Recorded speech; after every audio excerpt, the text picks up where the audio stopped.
Hi everybody, my name is Taylor Green. I'm one of the audiologists here at Audiology Associates. My name is Rhys Barber. I'm another audiologist here at Audiology Associates. Welcome to day 16 of Wax Vent. We're over the halfway mark now, guys. So Wax Vent, if you've not joined us before, Wax Vent is where we give you a wax removal video every single day right up until Christmas Day. Yes. So plenty of gooiness. Waxiness. Waxiness. Going on there. So I think this is your patient. I think this one.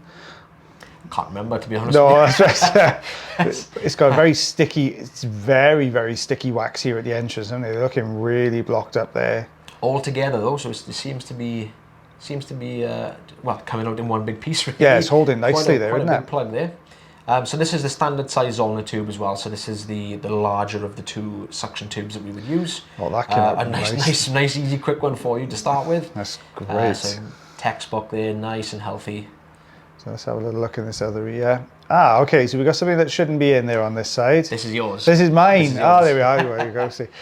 So what we have here, this is a hearing aid dome. So basically, this is the end of a hearing aid, little rubber tip.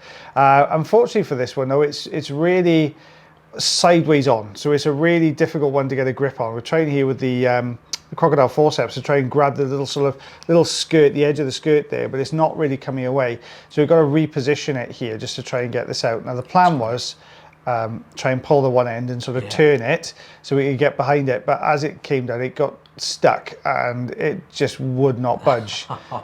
So it's quite a smooth surface, so yeah, would have been near enough impossible to grab with the forceps. Yeah, it's just too wide. You couldn't get the jaw around it, but you could, if you can pull the one side of it, you can get it out. So I'm just going to use the rosin insert. I'm going to try and go over the top here and just roll it. But like I said, it's such a smooth surface to try and get the grip on it is really. So I'm trying to roll it down the ear canal a minute just to try and get this out.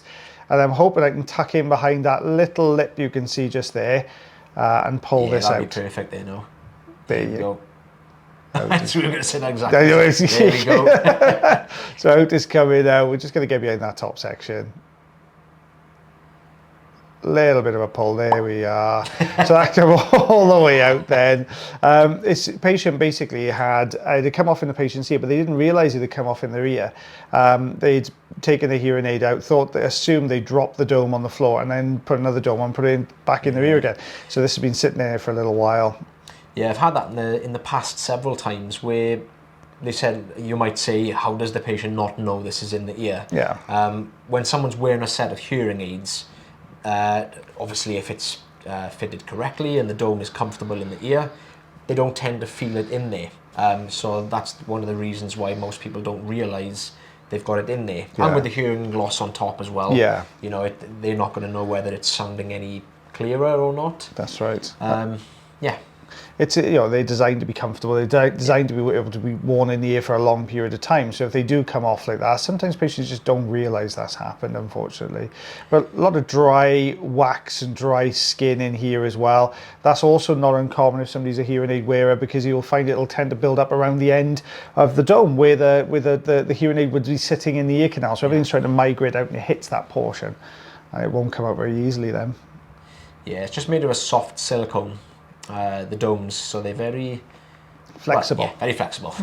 Yeah, so they will give with jaw movement and things like that. So it's designed to be nice and comfy in there. It's put up a little bit of a fight. This. It's got to that really thin, dry section with a lot of dry skin hanging around underneath it. You can see the little flakes of dry skin there that have been embedded in that. Out that bit comes. Can already see it's looking nice and healthy behind. Yeah, eardrum looking fab in there. So this is obviously the dome and everything else all blocked up in there. This is what it looks like afterwards. So that's what we removed. So we've got the dome there on the on your right hand side, and then we've got the wax there next door to it then. So I'm going to go with inches. I'm going to say that's, well, it's 1.5 inches if you include the dome, I'm going to say on that one. Yeah, we've got 3 centimetres. Yeah, 3 centimetres. Thereabouts. Sideways for that. So as always, guys, thanks very much for watching that video today. I hope you enjoyed day 16 of Wax Vent. Me and Taylor will be back for day 17 tomorrow. So as always, guys, take care of yourselves. Take care of your ears. And take care of one another, and we'll see you again real soon. Bye, everyone. Bye.